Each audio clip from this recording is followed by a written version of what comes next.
You know, it's the silence that really gets you, isn't it? Oh, absolutely. I was reading through the opening for this deep dive, and it just describes that specific moment the morning after an election. Yeah. The yard signs are still there, the volunteers are finally asleep, and the phone just, it stops ringing. It's jarring.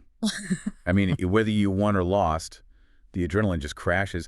The sources we're looking at today call this the hidden weight. The hidden way. I like that. It's this specific kind of decision fatigue mixed with almost an identity crisis. Yeah. And it hits right when you think you should either be celebrating or, grieving. And that is exactly the problem we're digging into today. We've got a set of materials here, all centered on a guide called After the Ballot, Faithful Transition. It's from the FaithFlow rooted ministry. Right. But I want to be really clear up top.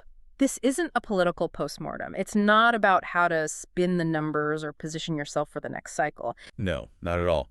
Looking at the contents, this is a manual for the human inside the candidate.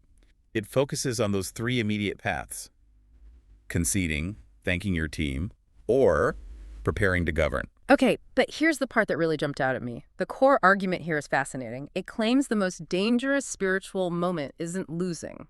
It's winning, It's winning. That caught my eye, too. You'd just assume the crisis is in the loss, right? of course. But the text argues that winning tempts you to conflate your calling with your career. Ah, If you win, you start thinking you are the title, okay, I see. right? And the guide uses this phrase, without losing your soul. If your identity gets all wrapped up in that victory, you aren't really serving anymore. You're ruling. So this transition period is what the source calls a spiritual test of stewardship. Exactly. It's basically asking, can you hold this office loosely? There's a line in the intro that I think sums this up perfectly. It says, legacy isn't just what you lead, it's how you leave. That's good. It just reframes the whole exit or the entrance, not as a career move, but as an act of obedience. Which is such a tough pivot to make when you've spent, 18 months just trying to survive a campaign. Sure, you're conditioned to fight. You are. You're conditioned for survival. But Mhm. then faith comes in and asks you to prioritize your witness, heart, and hope intact over, political longevity. And I think that distinction is why this isn't just some standalone PDF checklist. After the Ballot is part of that wider FaithFlow ecosystem we've talked about before. Yeah, that context is crucial. They tie this whole transition period back to their spiritual gifts quiz. Right. And that quiz is designed to show you your natural wiring, how God shaped you. In this context, it helps the candidate answer a really scary question. Which is, Is this election loss a release from my duty, or is it just a shift in my assignment? meaning just because you lost the vote doesn't mean you've lost the calling. Precisely. Or Or on the flip side, if you won, are you just coasting on your natural charisma instead of your spiritual gifts? Right. It's all about alignment. And to make that practical, the package includes what they call a flip book. It's basically a short story, a case study called Grace to Step Down. I really like this part. Me too, because it takes it from theory to, real life. It tells the story of a candidate who just completely ignores the standard advice to post some long emotional thing on social media. Instead, he writes private notes. Yes. That detail really stood out to me.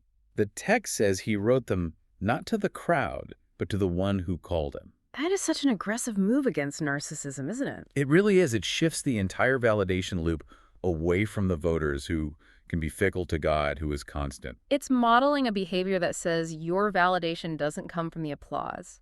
But the materials also get that you can't just think your way out of the stress. There's a physical side to it. Yeah, the physiological component. They actually include a companion song, a track called Peace in the Change. I listened to that. The lyrics, you whisper calm through the storm's release. It's clearly designed to, regulate your nervous system. And that's so important. We often try to solve these emotional or spiritual problems with more strategy. Right, with more thinking. FaithFlow is suggesting you solve it with sensory grounding, Yeah.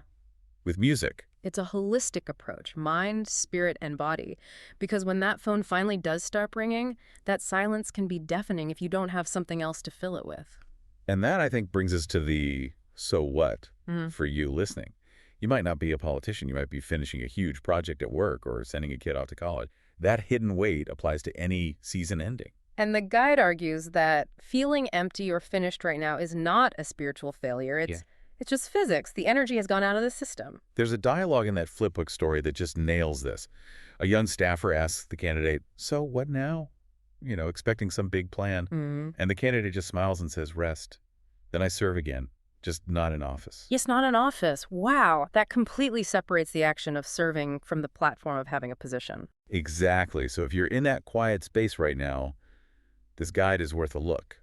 Not for strategy, but for the permission it gives you to just be human again. Service doesn't require a podium. That feels like a really solid place to leave it. Thanks for diving in with us. My pleasure. Take a breath, and we'll see you on the next one.